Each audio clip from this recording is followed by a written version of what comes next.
શરૂઆત કરીએ રૂપિયા સાથે। શરૂઆતી કારોબારમાં ડોલર સામે રૂપિયો 3 પૈસા મજબૂત થઈને 91.7 પ્રતિ ડોલરની સામે 91.4 પ્રતિ ડોલર ઉપર ખુલ્યો અને ત્યારબાદ આપણે જોઈએ તો રૂપિયામાં એક મજબૂતી આવતી આપણને દેખાઈ છે અને રૂપિયો 90.39 ઉપર આવતો આપણને જોવા મળી રહ્યો છે। તો એક આપણે જે રીતે જોઈ શકીએ છીએ એક સારી રિકવરીમાં મજબૂતી તરફનો કારોબાર આપણને રૂપિયાની અંદર જોવા મળી રહ્યો છે, જે 91ની ઉપરના સ્તરથી 90.39 પર અહીંયા આગળ આપણને રૂપિયામાં કારોબાર થતો જોવા મળી રહ્યો છે। ડોલર ઇન્ડેક્સ ઉપર નજર કરી લો, 98.38 પર ડોલર ઇન્ડેક્સમાં કામકાજ થઈ રહ્યું છે।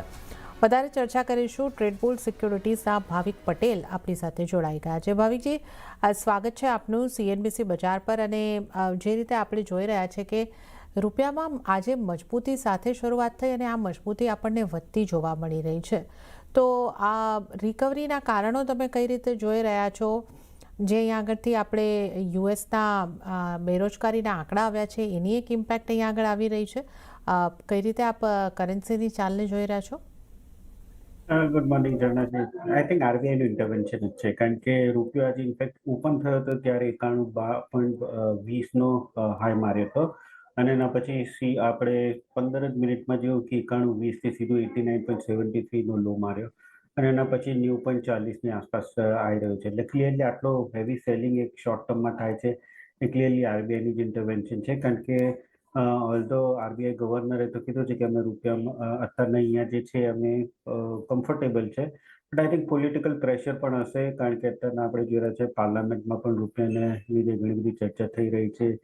એટલે ઓવરઓલ મને લાગે છે કે થોડુંક પોલિટિકલ પ્રેશરના લીધે રૂપિયામાં અત્યારના આપણે ટીવી એટલે આરબીઆઈએ એટલે સ્ટેટ બેન્ક્સને કીધા હશે ડોલર વેચવાના માર્કેટમાં અને એના લીધે આપણને તેજી જોવા મળી છે। અદરવાઇઝ અત્યારના ડોલર ઇન્ડેક્સની વાત કરીએ તો ડોલર ઇન્ડેક્સ ડિસ્પાઇટ કે ગઈકાલે યુએસના જે અનએમ્પ્લોયમેન્ટ રેટ હતું એ વધ્યું હતું, ઇનફેક્ટ બિઝનેસ એક્ટિવિટી હતી એ છેલ્લા 6 મહિનામાં સૌથી ઓછી એક્સપાન્ડ થઈ હતી, બટ તે છતાં પણ આપણો રૂપિયો હતો એ વીક જ ઓપન થયો હતો। એટલે ક્લિયરલી અહીંયા અત્યારના દેખાઈ રહ્યું છે કે આરબીઆઈનું ઇન્ટરવેન્શન છે। હવે એ જોવાનું રહેશે કે અગેન ફરીથી 90.50 કે 91ની ઉપર જાય છે કે નહીં। મને લાગે છે કે જ્યાં સુધી આપણી ટ્રેડ ડીલ થતી નથી યુએસ જોડે ત્યાં સુધી રૂપિયામાં તેજી થાય એવું દેખાઈ નથી રહ્યું। આઈ થિંક આગળ જતાં પણ વીકનેસ જ રહેશે। આગળ પણ વીકનેસ જ રહી શકે છે। અત્યારે આપણે જે મજબૂતી જોઈ રહ્યા છે એ આરબીઆઈ દ્વારા ઇન્ટરવેન્શન હોઈ શકે છે, ડોલરમાં વેચવાલી હોઈ શકે છે। તો આ આપણે અહીં આગળથી એક ચર્ચા કરી જે આજે આપણે રૂપિયામાં એક સારી મજબૂતી આવતી જોઈ રહ્યા છે એ અંગેની। હવે આપણે વાત કરી લઈએ સોનાની, તો સોનાની ચમક વધતા કોમેક્સ ઉપર ભાવ $4300 ઉપર પહોંચ્યા છે, તો સ્થાનિક બજારમાં 1,34,000ને પાર કારોબાર અહીંયા આગળથી જોવા મળી રહ્યો છે। ઉલ્લેખનીય છે કે યુએસમાં બેરોજગારી દર નવેમ્બર મહિનામાં વધ્યા હોવાથી ડોલર ઇન્ડેક્સમાં ઘટાડાને કારણે સોનાની કિંમતોને સપોર્ટ મળી રહ્યો છે। ભાવિકજી, સોનાને તમે કઈ રીતે જોઈ રહ્યા છો? અહીંયા ફરી એક આપણને મજબૂતી સાથે કામકાજ થતું જોવા મળી રહ્યું છે, જે 1.33ની આસપાસ ગઈકાલે આપણે સોનાને જોઈ રહ્યા હતા, આજે 1.34ની ઉપર કારોબાર થઈ રહ્યો છે। સોનામાં મજબૂતીના કારણ તમે કયા જોઈ રહ્યા છો અને આગળ સોનામાં શું કરવું જોઈએ? આઈ થિંક સોનાની મજબૂતી હજી પણ કન્ટિન્યુ રહેશે, કારણ કે ગઈકાલે જે અનએમ્પ્લોયમેન્ટના નંબર આવ્યા છે વધીને આવ્યા છે। સેકન્ડ આપણે જોઈએ તો જેમ મેં કીધું કે બિઝનેસ એક્ટિવિટી છે એ પણ છેલ્લા 6 મહિનામાં સૌથી વધારે એક્સપાન્ડ થઈ હતી। રિટેલ સેલ્સ હાલાકે સ્ટેબલ આવ્યા હતા, બટ ઓટો નંબર્સના ડેટા જે છે એ વીક આવ્યા હતા અને મેઇન જે છે ઇનપુટ પ્રાઇસ જે છે એ 3 વર્ષના હાઈ ઉપરથી, ઇનપુટ પ્રાઇસ એટલે જે અત્યારે એ લોકો ઇમ્પોર્ટ કરી રહ્યા છે એની પ્રાઇસ, અને એ 3 વર્ષના હાઈ પર છે, એટલે દેટ મીન્સ કે આગળ જતા મોંઘવારી છે એ વધવાની છે, કારણ કે જે લોકો ઇમ્પોર્ટર્સ છે એ લોકો જે પાસ ઓન જે હાયર પ્રાઇસીસ છે કન્ઝ્યુમરને જ કરવાના છે। એટલે જ સોનામાં આપણને જોઈતી સોના ચાંદી બેઉમાં તેજી જોવા મળી, કારણ કે હવે એક્સપેક્ટેડ છે કે ઇનપુટ પ્રાઇસ વધી છે, દેટ મીન્સ કે આગળ જતા મોંઘવારી છે અગેન વધશે અને ફેડ જે છે એ રેટ કટ કરી શકે છે। એટલે આ બધા જ સિનારીઓ પોઝિટિવ છે, એટલે જ આપણે ડોલરમાં ગઈકાલે વીકનેસ જોવા મળી। બીજું એ પણ છે કે લાસ્ટ વીક જ્યારે એફઓએમસીની મીટિંગ થઈ હતી એમાં રેટ કટ તો કર્યું હતું, બટ એની સાથે સાથે ફેડે ભલે ક્યુઈ નહોતું કીધું, બટ અગેન એમને એવું પણ કીધું હતું કે એ લોકો હર વર્ષે $40 બિલિયન ટ્રેઝરી છે એ બાય કરવાના છે। એટલે લિક્વિડિટી અગેન માર્કેટમાં જનરેટ કરે છે અને યુઝ્યુઅલી આ જે પૈસો હોય છે એ હાયર એસેટ્સ જે રિટર્ન આપતો હોય છે એને ચેસ કરતો હોય છે, ખાસ કરીને ઇક્વિટી માર્કેટ ને ગોલ્ડ ને સિલ્વર। તો અગેન આજે ક્યુઈ ભલે લોકો ફેડ ક્યુઈ નથી કહેતા બટ અગેન આ ક્યુઈ જ છે અને એ પણ ગોલ્ડ સિલ્વર માટે સારું છે. એટલે અત્યારના જેટલા સિનારીઓ જે છે જેટલા ફંડામેન્ટલ્સ છે ગોલ્ડ સિલ્વર બેઉ માટે સારા છે. મને લાગે છે કે આ જે અપસાઇડ રેલી છે કન્ટિન્યુ રહેશે. મે બી બેરિંગ આપણે થોડું પ્રોફિટ બુકિંગ ડેફિનેટલી જોવા મળશે but overall I think buy and exchange strategy રાખવી જોઈએ.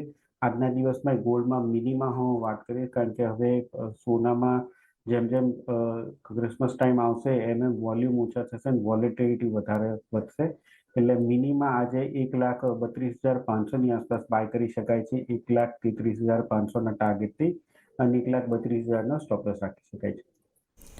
ઓકે, તો ગોલ્ડ મિનિમાં અહીંયા આગળથી બાય કરવાની સલાહ બની રહી છે. તો 1,32,500ની આસપાસથી ગોલ્ડ મિનીને બાય કરો. 1,33,500ના ટાર્ગેટ અને સ્ટોપ લોસ જે છે 1,32,000નો તમારે ધ્યાને રાખવાનો રહેશે. તો ગોલ્ડ મિનીમાં બાય કરીને ચાલવાની સલાહ. હવે આપણે ચાંદીના કારોબાર પર નજર કરી લઈએ તો ચાંદીની તોફાની તેજી આગળ વધતા અહીંયા વૈશ્વિક બજારમાં આશરે 3%થી વધારેની ખરીદારી સાથે $65 પાર કારોબાર જોવા મળ્યો. અને જ્યારે સ્થાનિક બજારની વાત કરીએ તો નવા રેકોર્ડ બનતા દેખાયા. અહીંયા કિંમતો 2,04,000ના સ્તરને પાર પહોંચતી જોવા મળી છે અને અત્યારે પણ આપણે 2,04,763ના સ્તર એમસીએક્સ સિલ્વરમાં જોઈ શકીએ છીએ. એટલે તમે જુઓ ચાંદીની કિંમતમાં ₹7,000નો ઉછાળો આપણે આવતો જોઈ રહ્યા છે. કોમેક્સ ઉપર $66 પર ચાંદીમાં કારોબાર. ભાવિકજી, જે રીતે આપ જણાવી રહ્યા હતા કે આ સોના ચાંદી માટેના ફંડામેન્ટલ અહીંયા આગળથી મજબૂત બનતા દેખાઈ રહ્યા છે. હવે ચાંદીની જે મજબૂતી છે એ સોનાની સરખામણીમાં ખાસી એવી વધારે ઝડપી છે. આ મોટો ઉછાળો આપણે ગઈકાલે પણ આવતા જોયો, આજે પણ આપણે આ ઉછાળા સાથે કન્ટિન્યુ થઈ રહ્યા છે. તો કઈ રીતે આપ ચાંદીને જોઈ રહ્યા છો?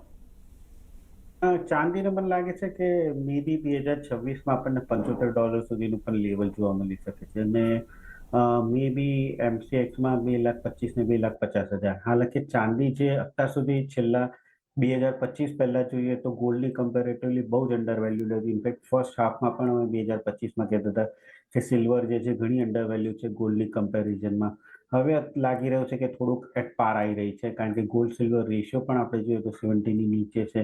યુઝ્યુઅલી 50-60 વચ્ચે હોય છે. એટલે મને લાગે છે કે આગળ જતા હવે ચાંદીની તેજી તો રહેશે પણ હવે ગોલ્ડ ધીમે ધીમે એના જોડે કેચઅપ કરી શકે છે કરશે અને ફંડામેન્ટલ્સ હજી પણ ચાંદીના બહુ સ્ટ્રોંગ છે. આગળના આપણે મેઇન એ જોઈએ કે કોમેક્સમાં જે ફેબ્રુઆરી ને માર્ચના કોન્ટ્રાક્ટ છે એ અત્યારના બેકવર્ડેશનમાં ચાલી રહ્યા. દેટ મીન્સ કે અત્યારનો જે ફ્યુચર પ્રાઇસીસ જે છે એ હાઈ છે, નેક્સ્ટ કોન્ટ્રાક્ટને લો છે અને યુઝ્યુઅલી આ ત્યારે જ થતું હોય છે કે જ્યારે સપ્લાય ઇસ્યુ હોય છે કે લોકોને અત્યારના માલ જોઈતો હોય છે. એટલે ક્લિયરલી અત્યારના જે બાયર્સ જે છે એ લોકો હાઈ પ્રીમિયમ કોટ કરી રહ્યા છે લેવા માટે.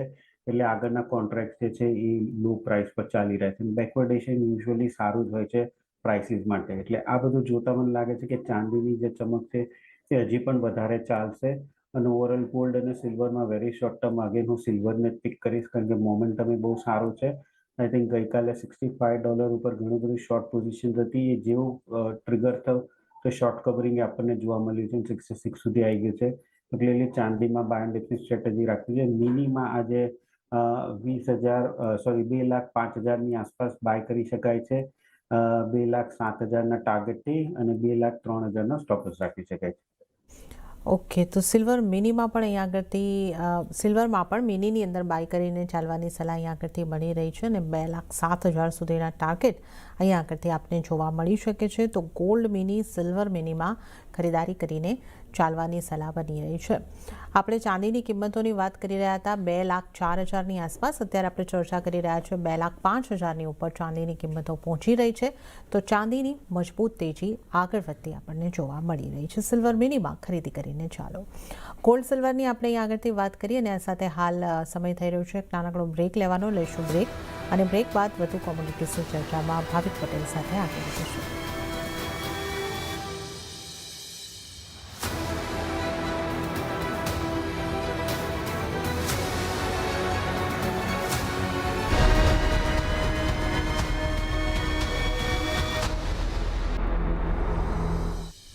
બ્રેક બાદ કોમોડિટી લાઈવમાં આપનું ફરી એક વખત સ્વાગત છે અને આજે કોમોડિટીઝ અંગે ચર્ચા કરવા આપણી સાથે ભાવિક પટેલ જોડાયેલા છે.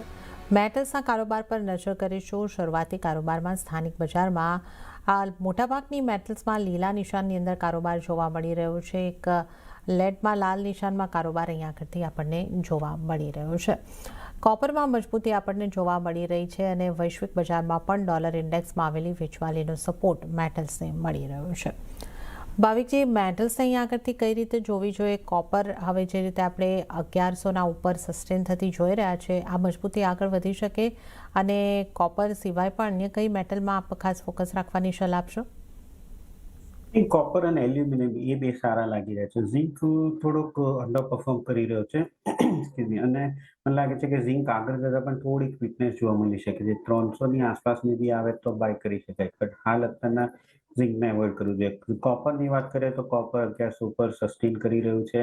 અગેન ચાઇનાના જે વીક ઇકોનોમિક ડેટા એના પછી અત્યારના આપણે જોઈએ તો ઘણી બધી વાતો ચાલી રહી છે કે ફિક્સ સ્ટિમ્યુલસ પેકેજ આપવાની, કારણ કે આ વખતેના જે ચાઇનાના જે હાઉસિંગના ડેટા એ પણ બહુ વીક છે. એટલે અગેન રિવાઇવ કરવાની વાત ચાલી રહી છે, જે કોપર અને એલ્યુમિનિયમ માટે સારું રહેશે. એલએમઈમાં આપણે જોઈ રહ્યા છે કે કેન્સલ વોરંટ છે થોડાક વધી રહ્યા છે, ઇન્વેન્ટરી છે ઓછી થઈ રહી છે અને સતત એલએમઈમાં પ્રાઇસીસ જે છે લાઈફ ટાઈમ હાઈની આસપાસ ચાલી રહી છે. તો અગેન કોપર સૌથી પહેલા મારી ટોપ પિક રહેશે. 1110ની આસપાસ બાય કરી શકાય. 1120ના ટાર્ગેટથી સ્ટોપ લોસ રાખી શકાય 1098નો. અને એલ્યુમિનિયમ છે એ પણ મને લાગી રહ્યું છે કે અહીંયાથી આપણને થોડી ઓર તેજી જોવા મળી શકે છે. 281 ચાલે છે તો એલ્યુમિનિયમ પણ 284ના ટાર્ગેટથી બાય કરી શકાય છે. 1 થી 2 દિવસનો ટાર્ગેટ છે અને 279નો સ્ટોપ લોસ રાખી શકાય છે. ઓકે, તો મેટલ્સમાંથી બે મેટલ્સ પર ખરીદારી કરવાની સલાહ બની રહી છે. કોપરને ખરીદો 1110ની આસપાસથી, ટાર્ગેટ 1120ના બની શકે છે અને સ્ટોપ લોસ 1098નો રાખવાનો રહેશે. તો કોપરમાં ખરીદી કરીને ચાલો. અને આ ઉપરાંત એલ્યુમિનિયમમાં પણ ખરીદી કરીને ચાલવાની સલાહ છે. 284ના ટાર્ગેટ તમને એલ્યુમિનિયમની અંદર જોવા મળી શકે છે અને 279નો સ્ટોપ લોસ તમારે એલ્યુમિનિયમ માટે ધ્યાને રાખવાનો રહેશે. કોપર, એલ્યુમિનિયમ પર બાય અને ઝિંકને અત્યારે અવોઇડ કરીને ચાલો. તો આપણે મેટલ્સની વાત કરી. હવે ક્રૂડની વાત કરી લઈએ તો રાતોરાત ક્રૂડમાં આશરે 3% જેટલો ઘટાડો આવ્યા બાદ ક્રૂડની કિંમતોમાં નીચલા સ્તરેથી થોડી રિકવરી આવતી જોવા મળી છે. પણ બ્રેન્ટના ભાવ $59 ત્યાં સુધી આપણે પહોંચતા જોયા હતા, એટલે એ લગભગ 5 વર્ષના 2021ની આસપાસના સ્તર બન્યા અને ત્યાંથી એક આપણને રિકવરી આવતી જોવા મળી રહી છે. નાઇમેક્સ ક્રૂડમાં પણ નીચલા સ્તરેથી રિકવરી દેખાઈ રહી છે અને 1.5%ની મજબૂતી અહીંયા જોવા મળી રહી છે. ઉલ્લેખનીય છે કે આ વર્ષે યુએસ ક્રૂડમાં આશરે 23%નો ઘટાડો નોંધાયો છે અને 2028 બાદ આ વર્ષે ક્રૂડનું સૌથી ખરાબ પ્રદર્શન જોવા મળ્યું છે. એમસીએક્સ પર ક્રૂડ પર નજર કરી લઈએ તો 5073ના સ્તર અહીંયા ફ્લેટ ટુ પોઝિટિવ કામકાજ થઈ રહ્યું છે. ભાવિકજી, ક્રૂડને કઈ રીતે જોવું જોઈએ? 2021ના સ્તરોની આસપાસ આપણને ક્રૂડની કિંમતો પહોંચતી દેખાય, ત્યારબાદ જે આપણને અત્યારે થોડી મજબૂતી દેખાઈ રહી છે, શોર્ટ કવરિંગ છે, કઈ રીતે તમે જોઈ રહ્યા છો અને ક્રૂડ માટે કયા ફંડામેન્ટલ્સ અસર થઈ રહ્યા છે અને કઈ રીતે આપ આગળ જોઈ રહ્યા છો? આઈ થિંક બ્રેન્ટમાં $60 અને WTI $55 આ એક ઘણો સ્ટ્રોંગ સપોર્ટ હતો. ગઈકાલે આપણે જોયું કે બ્રેન્ટ તો 60ની નીચે ગયો હતો, WTI 55ની આસપાસ જ આવ્યો છે અને થોડું કટ્ટાનો સપોર્ટ લઈ રહ્યું છે.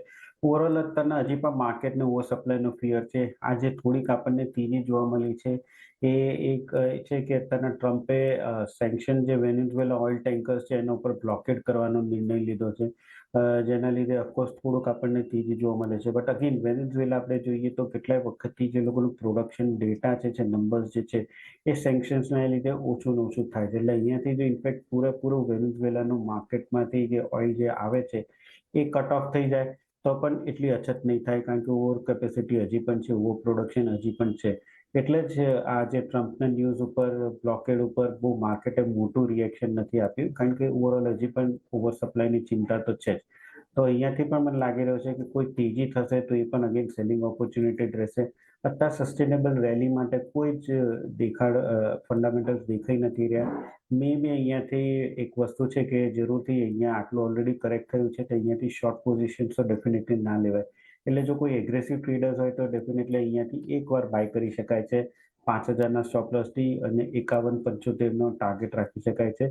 બટ અગેન શોર્ટ ટર્મમાં આજના દિવસમાં લાગે છે કે થોડીક રિલીફ રેલી જોવા મળી શકે છે બટ ઓવરઓલ ટોન જે છે ઘણો અંડરટોન બહુ બેરિશ છે અને જ્યાં સુધી 64 ની ઉપર બ્રેન્ટ નથી જતું ત્યાં સુધી નથી લાગતું કે કોઈ તેજી દેખાય.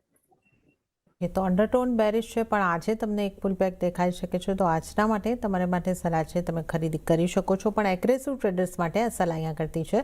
ટાર્ગેટ 5175ના અને સ્ટોપ લોસ 5000ના. તો ક્રૂડમાં એગ્રેસિવ ટ્રેડર્સ હોય તો બાય કરીને ચાલી શકે છે. આ ક્રૂડ માટે આપણે એક સ્ટ્રેટેજી અપનાવીને ચાલી શકીએ છીએ. ક્રૂડ બાદ નેચરલ ગેસની વાત કરી લઈએ તો શરૂઆતી કારોબારમાં સ્થાનિક ગેસમાં નેચરલ ગેસમાં પોઝિટિવ સંકેતો સાથે કામકાજ થતું જોવા મળ્યું અને 360 સુધીના સ્તર પર આપણે કારોબાર જોઈ રહ્યા છે. તો 1.25% મજબૂતી ખરીદારી સાથે નેચરલ ગેસમાં કામકાજ થઈ રહ્યું છે. ભાવિકજી, નેચરલ ગેસમાં પણ રિકવરી આપણને દેખાઈ રહી છે. નેચરલ ગેસને તમે કઈ રીતે જોઈ રહ્યા છો?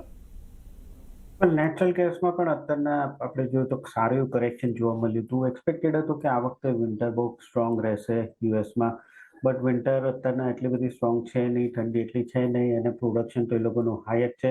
એટલે અનલેસ એન્ડ અન્ટિલ કોઈ એકદમ સ્ટ્રોંગ કોલ્ડ વ્યૂ આવે તો નેચરલ ગેસમાં તેજી જોવા મળશે. અધરવાઇઝ લાગી રહ્યું છે કે આ જે કરેક્શન છે એ કન્ટિન્યુ રહેશે. આપણે 494 થી સતત આપણે જોઈ રહ્યા છે 360 સુધીનું લેવલ આવ્યું છે. એટલે હવે અહીંયા આ લેવલ ઉપર કોઈ શોર્ટ જે છે એક્સપેક્ટેડ નથી લાગી રહ્યું કે વધારે શોર્ટ જઈ શકાય છે, કારણ કે રિસ્ક રિવોર્ડ એ ફેવરેબલ નથી. તો અહીંયાથી લાગી રહ્યું છે 1 થી 2 દિવસની બી થોડુંક શોર્ટ કવરિંગ આવે, થોડીક તેજી આવશે. આગળ જતા જો વેધરમાં થોડુંક કોલ્ડ વેવ દેખાશે તો મે બી હજી તેજી આવી શકે છે. બટ એટલીસ્ટ અહીંયાથી ઓપોર્ચ્યુનિટી ડેફિનેટલી લોંગ કરવાની જ છે. તો હું બાયની રિકમેન્ડેશન આપીશ. 360નો જે કોલ ઓપ્શન છે એ આઈ થિંક બેટર રહેશે બાય કરવા માટે. જે અત્યારના 13ની આસપાસ ચાલી રહ્યું છે. 16ના ટાર્ગેટથી બાય કરી શકાય છે, 11નો સ્ટોપ લોસ રાખી શકાય. તો 360નો નેચરલ ગેસનો કોલ ઓપ્શન બાય કરવાની રિકમેન્ડેશન છે. ઓકે, નેચરલ ગેસમાં 360નો કોલ ઓપ્શન બાય કરીને ચાલવાની સલાહ બની રહી છે. 13ની આસપાસથી બાય કરો, 16નો ટાર્ગેટ અને 11નો સ્ટોપ લોસને તમારે ધ્યાને રાખવાનો રહેશે. તો આ સલાહ નેચરલ ગેસ ઉપર બની રહી છે. તો આપણે અહીં આગળ તમામ નોન એગ્રી કોમોડિટીઝની તો ચર્ચા કરીએ. એગ્રી કોમોડિટીઝ તરફ આગળ વધીએ. એગ્રી કોમોડિટીમાં મસાલા પેક પર નજર કરીએ તો ધાણામાં લગભગ 2%ની નરમાશ અહીં આગળથી બનતી જોવા મળી રહી છે. હળદર 0.5% ઉપરની મજબૂતી બતાવી રહ્યું છે. જીરામાં પણ હલકી મજબૂતી. ભાવિકજી, મસાલાને કઈ રીતે જોઈ રહ્યા છો? ધાણામાં ખાસું 2%ની નજીકનું દબાણ બની રહ્યું છે. અહીંયા કઈ રીતની આપની સ્ટ્રેટેજી રહેશે? આઈ થિંક ધાણામાં આપણે જો સૌથી પહેલા તો 11,000નું લેવલ જે એક્સપેક્ટેડ હતું એ થયું છે ને હવે એના પછી આપણને કરેક્શન જોવા મળ્યું છે. ઓલરેડી પ્રાઇસીસ સારા એવા રનઅપ આપણે જોયા હતા 8,000 થી 11,000 સુધીની વન વે રેલી. હવે લાગી રહ્યું છે કે ધાણામાં થોડું કરેક્શન ઓર આવી શકે છે. અહીંયાથી 9,400 સુધીનું પણ લેવલ દેખાય છે. તો ધાણામાં 9,800નું પ્રાઇસ અત્યારના છે. 9,400ના ટાર્ગેટ માટે શોર્ટ કરી શકાય છે અને 9,900નો સ્ટોપ લોસ રાખી શકાય છે. જીરાની વાત કરીએ તો આઈ થિંક જીરામાં સપોર્ટ લઈ લીધો છે 20,600નો. હવે ફરીથી લાગી રહ્યું છે કે 21,500 સુધીનું લેવલ આપણને જોવા મળી શકે છે. તો જીરામાં 21,200ની આસપાસ બાય કરી શકાય છે 21,000ના સ્ટોપ લોસથી અને 21,500નો ટાર્ગેટ રાખી શકાય છે. હળદરની વાત કરીએ તો અગેન હળદરમાં પણ આઈ થિંક 15,000 એક સારું એક સપોર્ટ છે. જ્યાં સુધી 15,000ની નીચે ન જતો ત્યારે બાય એન્ડ એક્ઝિટ સ્ટ્રેટેજી રાખવી જોઈએ. તો 15,900 બાય કરી શકાય છે 16,400ના ટાર્ગેટથી અને 15,700નો સ્ટોપ લોસ રાખી શકાય છે. તો ધાણામાં ખાલી વેચવાલી છે, જીરા અને હળદરમાં બાયની રિકમેન્ડેશન છે. ઓકે, તો ધાણામાં વેચીને ચાલવાની સલાહ અહીં આગળ બની રહી છે. ટાર્ગેટ 9,400 અને સ્ટોપ લોસ 9,900ના. પણ હળદર અને જીરામાં ખરીદી કરીને ચાલો. જીરાની વાત કરીએ તો 21,500ના ટાર્ગેટ બની શકે છે.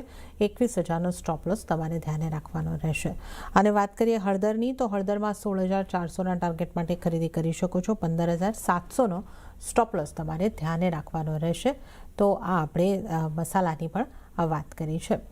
ગુવાર પેકમાં દબાણ તરફનો કામકાજ દેખાઈ રહ્યું છે. ગુવાર કમ 1% દબાણ સાથે કામ કરી રહી છે. ગુવાર પેક માટે આપની કઈ રીતની સલાહ બનશે, ભાવિકજી? ગુવારમાં હવે થોડુંક મને લાગે છે કે સાવચેતી રહેવું જોઈએ, કારણ કે આપણે 4,800 4,500થી 5,400ની એક સ્ટ્રોંગ રેલી જોઈ અને પહેલા પણ આપણે જોઈ રહ્યા છીએ કે 5,400 થી 5,500નું એક બહુ જ સ્ટ્રોંગ હર્ડલ છે. એની ઉપર સસ્ટેન નથી કરી રહ્યું. એટલે હવે આઈ થિંક થોડુંક વેઇટ એન્ડ વોચ કરવું જોઈએ, કારણ કે અહીંયાથી હવે નવી તેજી માટેનું રેકમેન્ડેશન નહીં કરું, કારણ કે અપસાઇડ લિમિટેડ દેખાઈ રહ્યું છે. અગેન 5,280નો જો કોઈની લોંગ પોઝિશન હોય તો એ સ્ટોપ લોસ રાખી શકાય. જો 5,280 કે 5250 ની નીચે જાય છે તો મને લાગે છે કે ફરીથી વીકનેસ જોવા મળી શકે છે. આઈ થિંક અહીંયાથી હું થોડીક વેટ વોચ કરીશ. 5250 ની નીચે જાય છે તો ડેફિનેટલી હું શોર્ટને રિકમેન્ડેશન આપીશ. 5350 ના સ્ટોપ લોસ થી અને નીચે રાખી શકાય ટાર્ગેટ 5200 નો.